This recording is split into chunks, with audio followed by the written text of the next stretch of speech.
Hi book friends, this is Kat. Welcome back to my channel.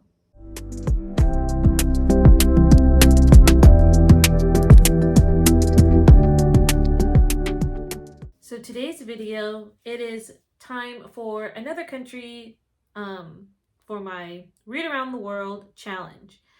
Now, as I mentioned in the last video, I will put all the countries that I visited through book form down in the description below. I am trying to color coordinate those countries based off of the continent that they are on. So I am putting all the blue diamond symbols for countries in South America.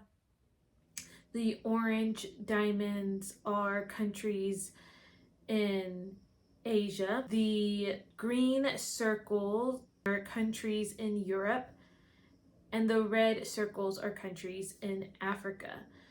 So as we continue to pull out countries, I will color coordinate them accordingly. I know that there's more continents. There's technically like 7 continents, but I haven't pulled any of those out yet, so I haven't put a color for those countries yet.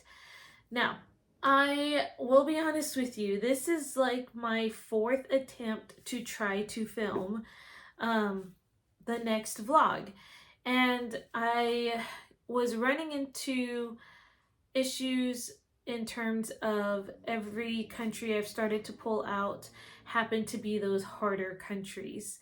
They're either very small in terms of population, or they have works but they're written in a different language that I don't have access to the English translation.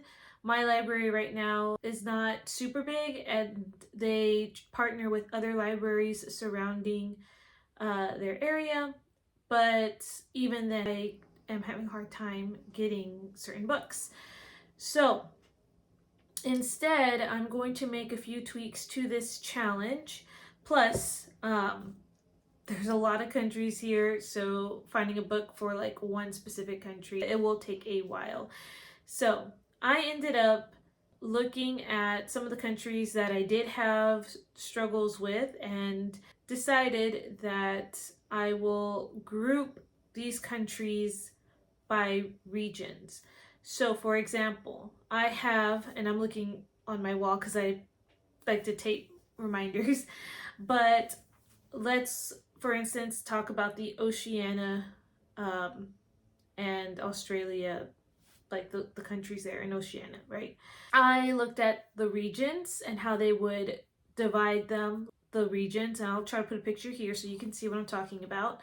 But they divided these into like 3 separate ones. So you have Melanesia, Micronesia, and Polynesia.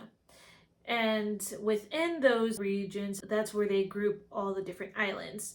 So if I happen to pick Fiji, let's say I don't have a book set in Fiji that I'm interested in reading, nor do I have an author that I could think of who was born in Fiji. So I would look at all the islands listed underneath Melanesia, and I will vlog as many books as I can read that are in that region, or if an author lives in that region. A lot of times I find books that span a variety, I guess, of different countries within a region. So for example, when I did Uzbekistan, I found that there were a lot of books that were popping up, but when I would look at those books, they span between all the like Uzbekistan, Kazakhstan, and like that's where the book all took place. So it was really hard to pinpoint just one specific book to fit in one specific setting, if that makes sense. So I feel like this would be an easier way for me to get some of these by expanding what countries I'm looking at, but still getting the feel from that region, if that makes sense. So I only did this right now for the Oceania regions because those are a lot of islands. I also did this for the Caribbean islands because, again, you have a lot of them, so I feel like I get the same feel for most of them. And I also did this with Africa. I divided the continent Africa into 5 different regions. I did look on Google, so I found that typically Africa is divided by 5 different regions. And so that would help me a lot, especially when we get to like West Africa. That was one of the things that I did pull out when in my failed attempt to vlog. It was hard to find that specific book, but it was set in the country was in West Africa. And so there were a lot of books that were popping up that talked about West Africa. And so I feel like that would help when that one comes back up. I'm sorry that I'm kind of going a different direction in a way with this, but I feel like this would help me a lot, and it's supposed to be enjoyable. And so right now, I think this would be the best bet. So if I find later on, let's say I hit an Asian country that I'm having a hard time with, it'd be better to do a region of Asia, so like Eastern Asia. I didn't do regions for all the continents just because I feel that some are easier than others, whether the language is English, so I can find a book that is written in English, or they're just very common to read. So that's why none of the European countries are grouped as of now, because I feel like those would be easier to find and get a hold of, like books or authors from the different countries there. So we'll see, we'll play by ear. But I just wanted to let you know that's what I'm doing currently now, and hope that makes sense as I pull them out.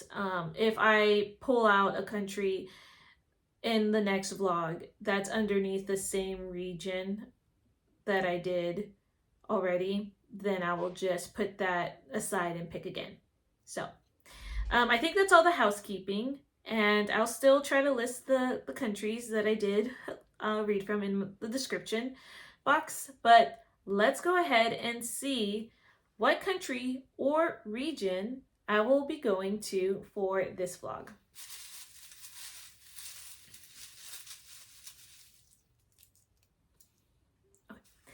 Oh, and thank you again for those who have responded about books in certain countries. I do appreciate that, and you're always welcome to do that. So, okay, so this is Albania. And so Albania, I believe, is a country in Europe. So I will go ahead and see what I can find from this country, or what I can find that is either set in Albania or is written by an author from Albania. I will check back with you in a bit. Okay, so I did find a book, and this actually has a pretty decent rating. It's 4.16, and it's The Unexpected Mrs. Polifax by Dorothy Gilman. I haven't read any book by Dorothy Gilman, but I think I've heard about this book. I can't remember whose channel it was on, and I also don't remember if they liked it or not, so I really don't know what to expect. But essentially, it's about a widow with grown children. She's in her 60s, I think, and she wants to become a spy. And so she signs up to go on a safe mission, and ends up going to Albania, I think. And I think it says something like she finds herself in this country that is still experiencing the impact of the Cold War. So that sounds interesting. It's a mystery. It's a cozy mystery, which, I haven't had the best of luck with. However, I'm going to give this a try. It is a different pace from what I have been reading, so maybe I just need a refresher, but I'm just glad that I finally found a book that took less than 10 minutes. So yeah, okay. This is in physical form at my library, so I have to go pick it up, which is also great because during this challenge, I've been reading it on my phone or through audio. So actually having a physical book that would be a nice change of pace. So, all right, I will pop in and tell you my thoughts once I get the book.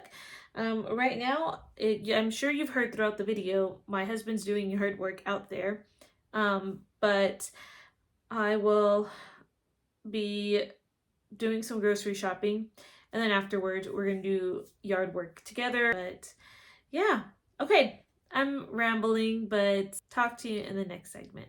All right, hi, it is the 15th of April, and I did pick up the book. Sorry for the glare, but this is The Unexpected Mrs. Polifax by Dorothy Gilman. Yes, and first off, interesting cover, but it was definitely different online. But nonetheless, it's not a bad cover, it's just different from what I saw originally. But I did pick this up. I'm about, not that far in, but I'm about to chapter 4.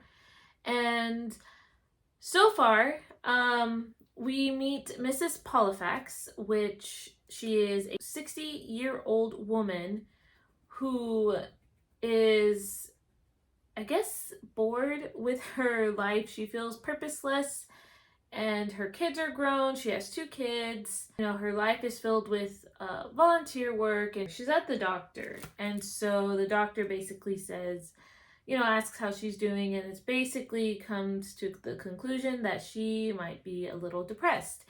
So he mentions, is there something that she would like to do that she probably never thought about doing or have always wanted to do? And right off the bat, she has always wanted to be a spy, which he laughs, he doesn't take her serious, but she's already thinking about, okay, how am I going to fulfill my dream? And so she waltzes right into the CIA and tells them she wants to be a spy, and everyone's just perplexed about this woman. So that's where we left off with her side. And then now we have another perspective that we're looking at, and it's the guy who is part of the CIA, and apparently they're looking for someone to deliver some package, but they want to find someone who basically is a nobody kind of deal, like someone that hasn't been in the field yet. And so through a series of events, Miss Polifax accidentally gets interviewed, and thus she is given the job because the guy really likes her personality. And then she's in Mexico City right now, about to do this mission. I guess she's supposed to act like a tourist until she has to go into this bookstore and receive some sort of package, and that's where we are with it. And I skimmed a lot through. I mean, obviously there's other things to it, but that's basically the short version, I guess, of where I'm at so far. Now, I am enjoying the book so far. She is a funny, quirky woman. The style of writing, it makes me kind of have to slow down in reading it. It's definitely not something that I can just read through quickly. So I am taking my time reading through this book. There are some swear words in the book, not a lot. Just letting you know that there is a couple of words here and there, not from her, but from one of the CIA agents, or the main guy. I'm not really sure the terminology, but there's that. And there's also, she had a thought earlier about ending her life, how that would look like. Yeah, just letting you know, they have that suicide attempt in there, if that makes sense, or thought in there. But other than those 2 things, I am interested in where the story is going, because I did pull out Albania, and we're not there yet. So I'm wondering how that's going to transition over to Albania. And yeah, that's kind of like my thoughts so far about this book. So like I said, it's going slow, and mostly just because of the writing. But it's not a very long book. In fact, it's only like 216 pages. So it's not that long of a read. So that's what I'm hoping to get more done with today. It is 5 o'clock or after 5, and I've been doing, schoolwork and prepping for the new week, but we're going to babysit tonight. Um, Hopefully, we'll get a walk in the neighborhood before we see any chance of rain. It has looked like it was going to rain a couple of times throughout the day, but so far, nothing. So, that's the plan, and I hope to finish reading maybe a couple more chapters tonight, and hopefully get some of that done. So, that's my update, and I will come back in another segment. All right, good afternoon. It is April the 16th, and I am on page 74 right now, so about on chapter 10. So I'm almost halfway through this book. Where we last left off, I believe Miss Polifax was in Mexico City, and she basically goes and does her assignment that she's been tasked, but she gets drugged and is now been kidnapped. And she wakes up and she finds this other guy who's kidnapped with her, who's also been drugged, and she talks to him a little bit, and he's really surprised to see her and thinks, is she authentic? I mean, the way that she's acting, because she doesn't seem like, a spy, but later on he realizes that she was just really innocent in all of this, and her assignment did not warrant it getting captured. But anyway, they're on the plane, they get drugged again, and of course there's a lot more to that. But that's just kind of where we are in the plot. So she's in Albania in a cell right now, playing solitaire. So that's the plot. I mentioned before that it does talk about them being drugged, and there's also information about how they're being fed by, I guess, needles, like liquid fed, I guess, because she notices she's got red dots where the needles were inserted. So there is talk about that in case you're sensitive to topics like that. I'm not sensitive about that personally, but got a little intense, if that's the right word. My thoughts so far, Mrs. Polifax is a funny older lady. She has moments where the humor does come across to me well, and then other moments where it doesn't come across as well to me. But so far, like, I don't have issues with her except that one comment about having suicidal thoughts. The other characters, they do curse quite a bit. It's more this time. It's not in every sentence, but it's starting to become an occurrence thing, so I'm not fond of that.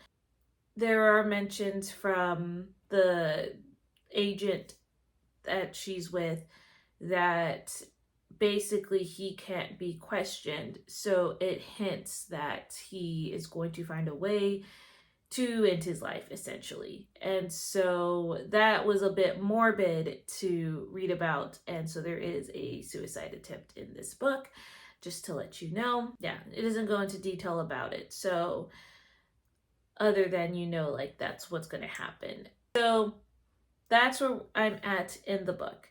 And I don't like books typically with suicidal things in it, but it's not graphic, nor is it to a point to where it really disturbs me, if that makes sense. So I'm gonna continue reading it.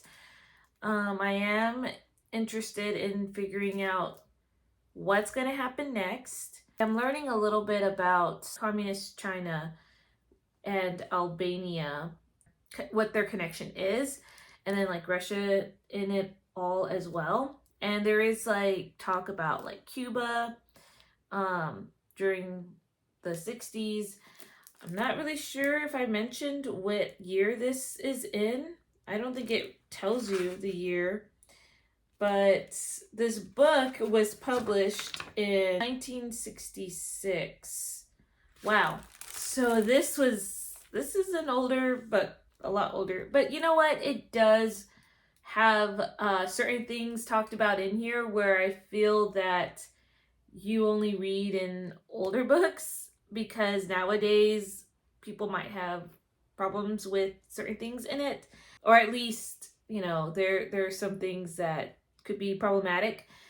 So it does read kind of older. So I guess that makes sense. So anyway, and that's basically my wrap up. I'm hoping to get to page 100 tonight. Maybe put on tea, like have a pot of tea.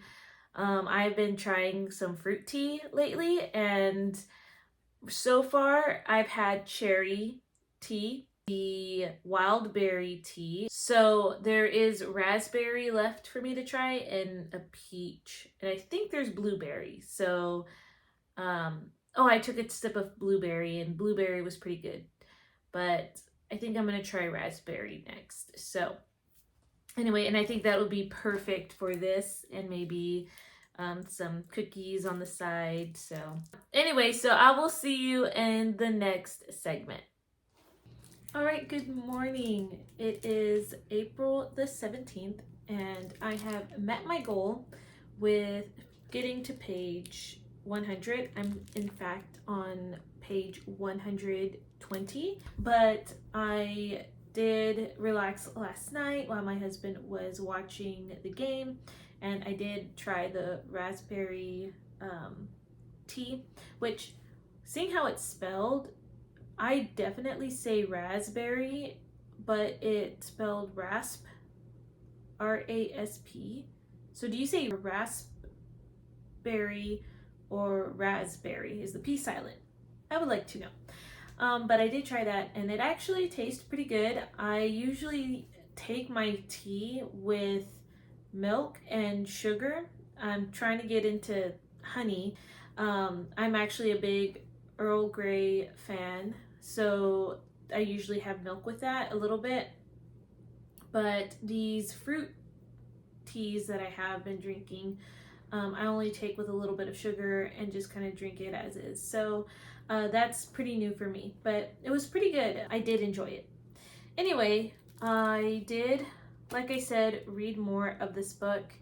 And last time we left off, she was taken hostage with another agent, and it just talks more about their time in a cell in Albania, and they kind of figured out where they were finally. There's a lot that's going on there. You see the characters develop a little bit more, and then you kind of go back and see the agents in the CIA, like the main guy who basically gave Mrs. Polifax the job, like his thoughts and feeling like, okay, I do feel bad about sending this lady. She's probably dead, so now I have to think about how I'm going to communicate that with the family without them knowing that she went on this trip, I guess, this spy work. You go back and forth between his thoughts and Mrs. Polifax and this other agent, like their what they're going through. So you already know about the language, so I'm not going to bring up the language anymore, but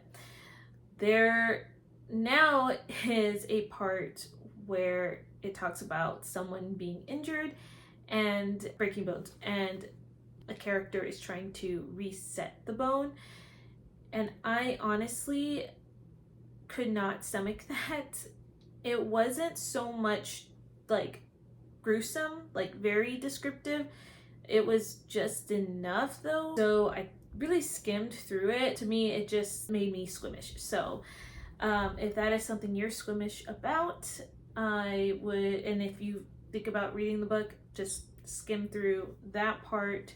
It's interesting to hear the history with Albania still. She does end up talking with some of the guards there, and it's kind of funny how, like, in a way, relationships are being built, but yet they're in this dire situation. But right now she is planning to escape, and there are a series of things that are happening to where she is preparing for this escape. So that's where I left off, and I'm trying not to give a lot away in with this book. I am going to finish the book unless I feel that I can't handle anything else from it. It is different than what I originally thought of. It's darker than I thought it was going to be. I really thought that this was going to be not that dark of a mystery, but there are some dark tones in here, and I just wanted to make that clear to anyone out there. So I am still curious to see how she's going to escape, but I will skim through if there is any more mentions like of medical things, because there was another mention in there about a medical thing that happened. And again, it was pretty squeamish. It didn't go into too much detail, but even just the thought of it, I was skimming through. So yeah, that's where I'm at, and I'm hoping to finish it today, but we shall see. I will see you in another segment. All right, it is April the 18th, so it's a Thursday afternoon. I just came back from school, and I have finished this book. I finished it yesterday. I think the last time I told you they were planning to escape Mrs. Polifax and the agent, and I'm not going to give anything away. I will say that there were some things where I felt like it was too coincidental, I guess, a little bit unbelievable, like they say miracles in the book. So it was fine though. It wasn't anything groundbreaking to me, but I could see how it was made to be funny, but I guess it's not entirely like my type of humor, if that makes sense. So anyway, if you want to see my rating, I will tell you at the end of the month when I decide exactly what I feel like this would be rated for. But it was nice to read something different from what I've currently had on my TBR, because though I felt like the book was okay, it was still fast going, and it did keep me wanting to see what would happen in the end. The next country we're gonna pull, we'll see where we're gonna go. So, and I know I sound a little funny for me. Oops, there's a couple of them. Let's try that one. Right now, actually, I think it might be allergies, but I am feeling it like right here in the bridge of my nose. So yeah, I'm gonna lay down after this segment. But here is the country that I pulled. Oh, Peru. Okay, back to South America. Excellent. Peru. Let me see what I have for this. Okay, so that didn't actually take that long at all, but I did find a book. It is a children's historical fiction, and I tried not to do children's books, but this did say it was a Newbery Medal award-winning book, so I want to give it a try. And this is called Secret of the Andes by N. Nolan Clark. So this is a Incan boy who tends llamas, and basically he's learning like the hidden secrets and the traditions of his ancestors. And I thought that would be very interesting to read about, a little bit more about like the Incas. And there was not really a lot that caught my interest, but I am getting these through my library instead of buying the books, so it's really whatever my library has that I am interested in, and you know, that kind of limits me a bit. But nevertheless, I am excited to read this. We'll talk to you guys in another segment.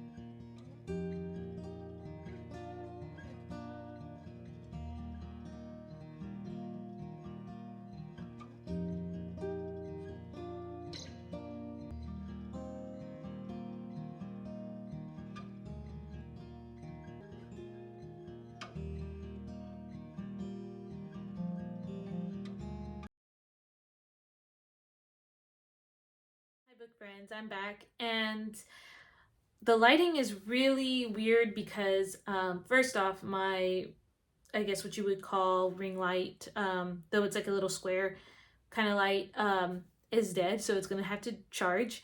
So I'm using the office lights because it is really dark outside.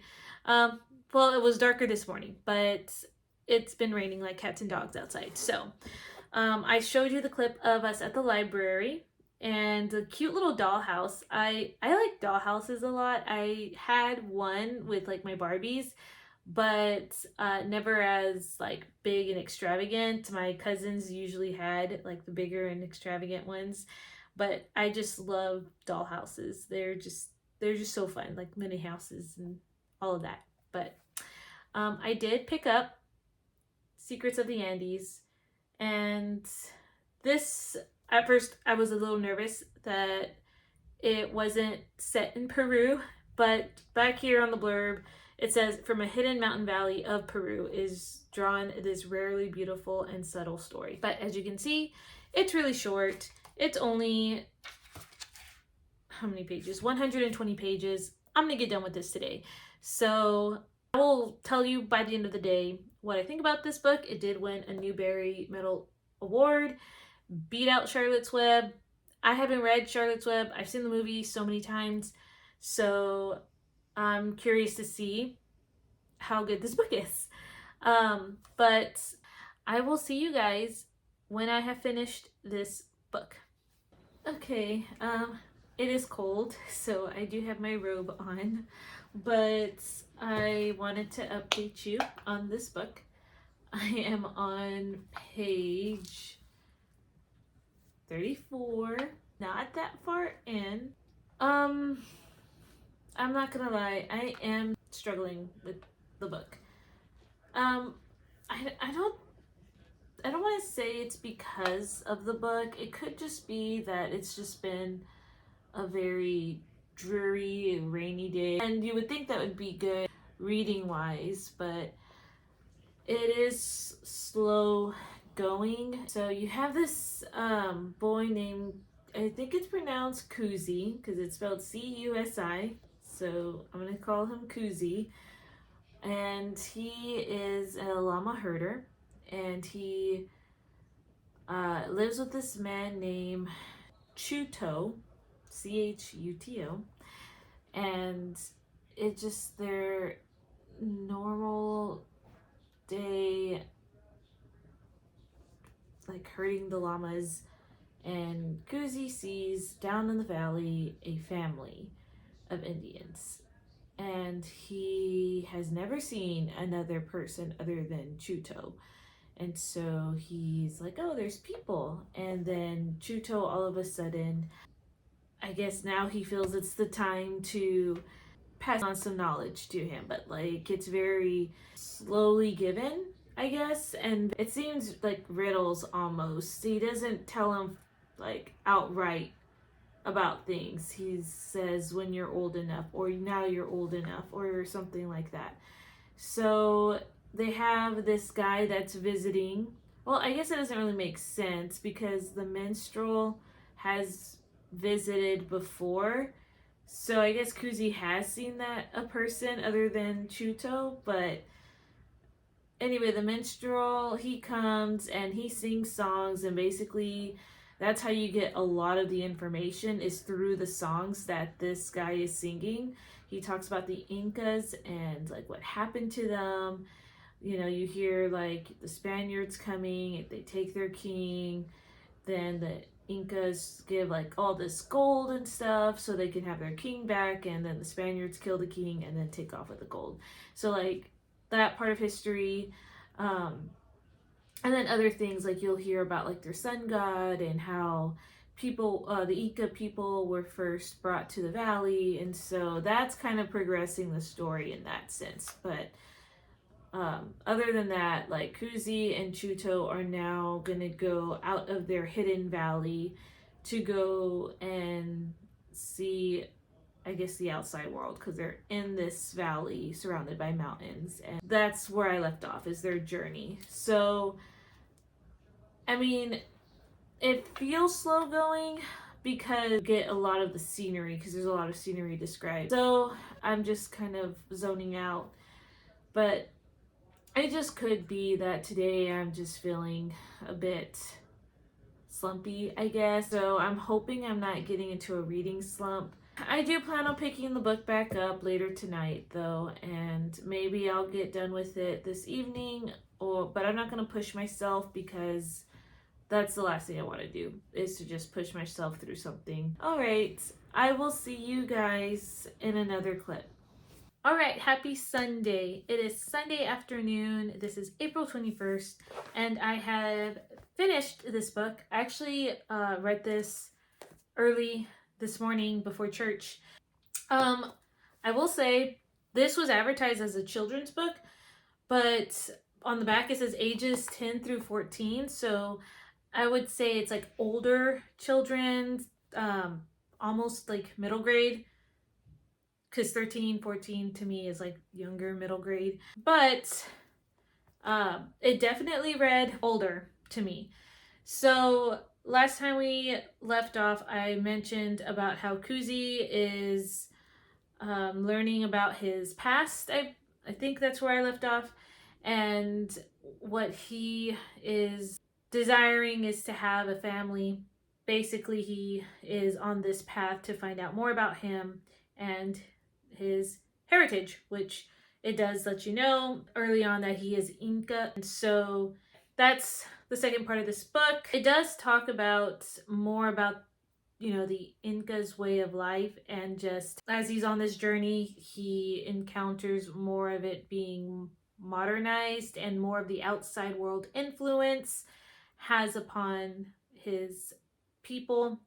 And then he starts to have questions about where he himself came from, and so on and so forth. So I'm not too crazy about the writing, honestly. It was not my favorite kind of writing. I felt it was hard to understand, especially when you had the older Indian guy.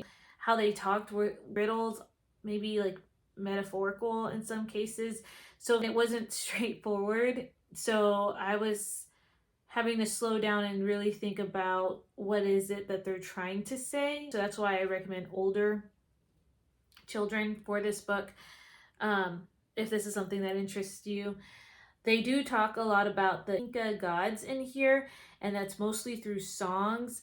They do talk about prayer to their sun god, and you know, that's of course nothing that I believe in, but that is mentioned a lot more in here. There was a reference to a vow that was made through blood. It is a lot of the history. So from looking at it through that eyes, I guess the author did their research about the traditions. And so it does mention that in this book. So just letting you know about the kind of content within this book. If you do have children or know of children who are reading through the Newberry Award winners or something, like that is in this book. But it was interesting to learn about the different traditions, about the culture, and how they are trying to preserve the Indian culture, and only a few are selected, and less each year. There are people like Kuzi who are still following those traditions. And so it does talk about the intermingle of other cultures and how their way of living is dying. So that's all I have to say about the book. I hope you are having a good Sunday and a great week, and I will see you in another video. Bye, guys.